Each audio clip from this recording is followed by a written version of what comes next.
Hey everyone, it's me, Adam P, and welcome to my reaction and review of Survivor Winners at War, Episode 4.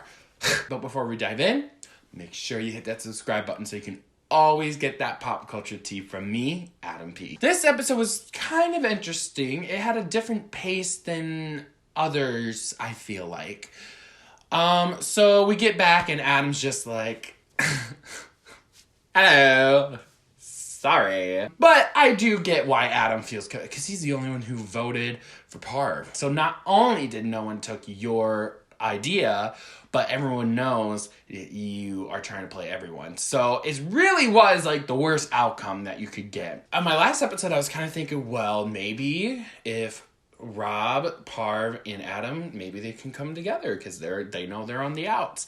But it seems pretty clear Adam is anti-Parv and Rob, and he is trying to wiggle back into that majority. And I'm like, okay, all right. So then we go to the Dakel tribe, and the very first thing is my king, Yule, is in a happy, bright mood. We are 25% of the way done. We might live in a dimension where Yule's torch gets snuffed, like... oh my goodness, I'm not ready for that. And then they were like, oh yeah, us Dakel tribe, we're one big happy family. So that's when I was like, something's fishy. One of y'all's going home this episode. So then we get to our edge extinction moment, which was actually a pretty strong one this time. Story-wise, I would say. The challenge was basically, okay, look, go up this tough hill 20 times, bring back a piece of wood, and by sundown, and we'll give you a fire token.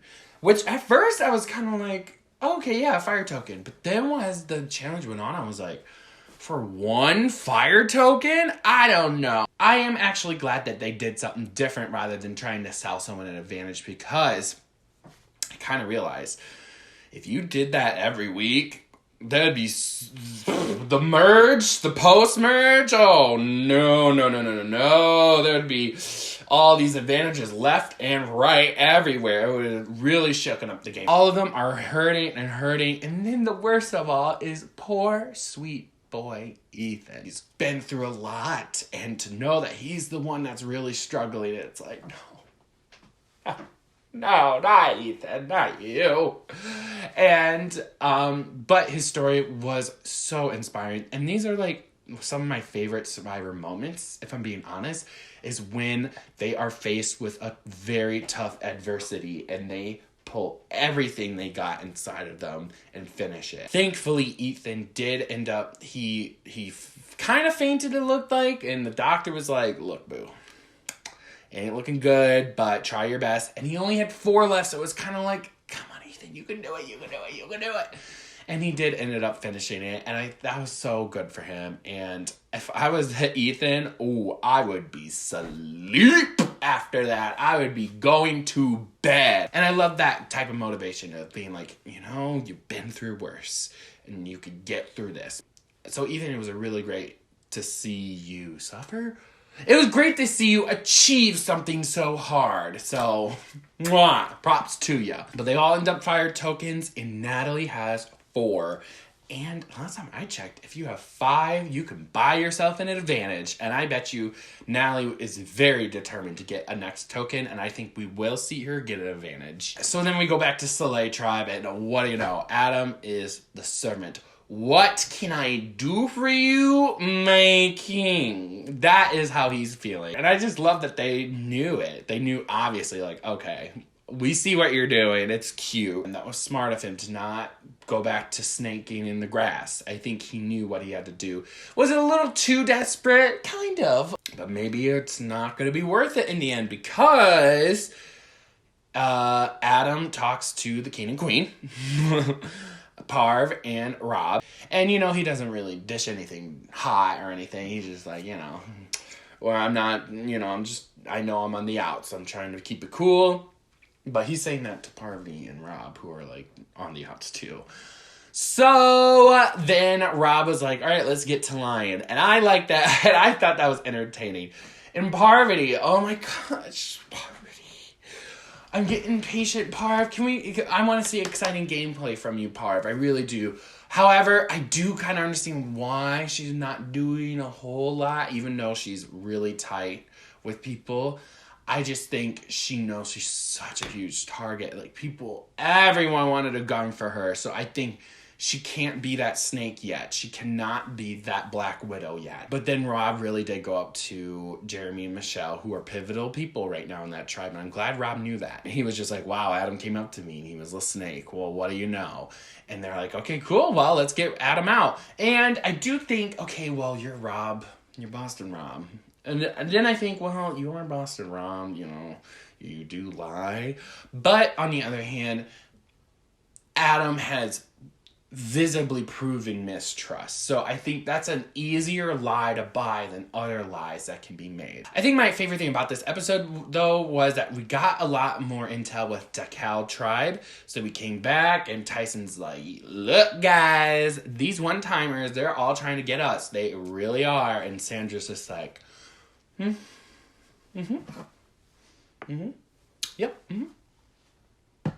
they are, yep. Not me. She goes back to her philosophy, let's just take anyone out as long as it's not me, and it has worked successfully for her twice. So, I feel like Tyson should know, Sandra would vote for you if the other people want to. I feel like people are underestimating Sandra, but we'll get to it later. But it's just, guys, that is a 2-timer winner right now, okay? They showed Tyson and Sarah really close. And so I thought that was going to foreshadow. My prediction was, if they lost, that Sandra was going to be like, okay, let's vote Tyson out. And then she's going to tell that to Tony. And Tony's going to tell that to Sarah because they're close. And then Sarah was going to tell that information to Tyson. That was what I was envisioning to happen. So then we get to the challenge. And I'm so nervous because I'm like, please, Soleil, please.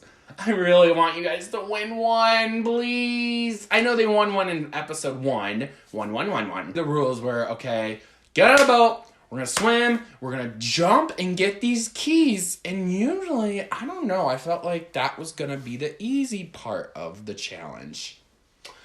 And then solve a puzzle. Classic Survivor. Before this challenge, the edit really seems like that Decal is going to tribal. It just seemed, it's like, come on. But then the whole key fiasco happened. Oh my goodness. Decal Tribe gets all their keys, and then Soleil Tribe is having a hard time getting those keys. Oh my gosh, it was unbelievable. Queen Parvati misses. She got 0 for 3 keys. That's what I saw, at least. And then Adam does it, and he keeps trying. And it's starting to look embarrassing, and it's starting to, you can literally see the grave of Adam's game. Just digging. And then he gets that key, and I was like, you guys gotta get it together. Get it together. You can come back from this, come on. And then I saw that it was Michelle, and then once again, Rob on the puzzle. Oh, no. Rob, you've lost puzzles the last 2 times, sweetheart. Come on. But what happened was, Decal, they kind of choked. They messed up their puzzle. They got scared. They got way too comfortable. But I mean, if I was their tribe, I would be chilling too. Based on how they were going. And then also, side note, Sandra sits out again, but that is her strategy. She shows that she's weak, and she shows that she's not a snake, but instead, she will go with any plan as long as it's not her. And if it's her, she'll start, you know, that's when she'll start really just playing her game. And then Soleil Tribe, they stayed calm. They really did. They stayed completely calm. They're like, let's do it. And they came through. Soleil Tribe wins immunity. And 4 chickens. And then they were like, well, let's get Tyson out. I mean, hello. And then Tyson was like, it's going to be unanimous vote. We got it. We're good. Now, when you hear it's going to be a unanimous vote, 9 times out of 10, it is not going to be a unanimous vote. And Tyson was telling Tony, you know what? We are the biggest targets here. While Sandra's there. And it's like, come on, guys. Shouldn't you realize you're not even bringing up Sandra's name as big targets? The 2-time winner? the one who says, as long as it's not my name, shouldn't that give you indication you're gonna give her the win again? I mean, I stand 3-time winner. That would be iconic, but come on. And they made a convincing thing being like, okay, we really don't know. It might be Tyson. It might be Nick. We don't know because Tyson is a big target. And Sandra's like, yeah, but he did throw my name out there. And honestly, this was probably the most underwhelming tribal because they were just basically like, oh, we're on Winners at War. Oh my God. So then they go to a vote and I'm genuinely not sure who is going between Nick and Tyson. I couldn't tell. And then Nick voted for Kim. And I was like, because I wrote my notes, I'm like, oh, Kim, look at you. You dodged it. Yes, you were on the bottom and no one's bringing up your name. And then Nick wrote Kim and I was like, Kim? And then he's just like, oh, I'm scared Tyson has an idol. And the gag is Kim is the one with a half an idol. I digress. So at that moment, I was kind of like, did you just screw yourself? However, Tyson gets voted out. I looked up the votes, and it was kind of surprising. It was 1 vote Kim, 1 vote Nick. The rest, other 7 votes Tyson. Sarah voted out Tyson. Tony voted out Tyson. It was like, whoa. Wow. And if Nick didn't vote on Kim, it would have been unanimous from the guy who said that it's going to be unanimous. Well, you were almost right. And lastly, Tyson gives his,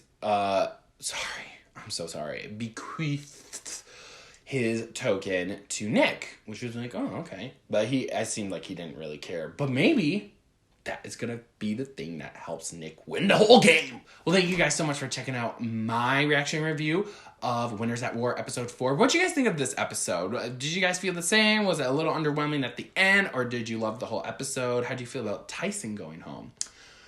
And lastly, make sure you hit me up on my social media. And I will see you guys next time for more Winners at War episode 5. Tribe swap.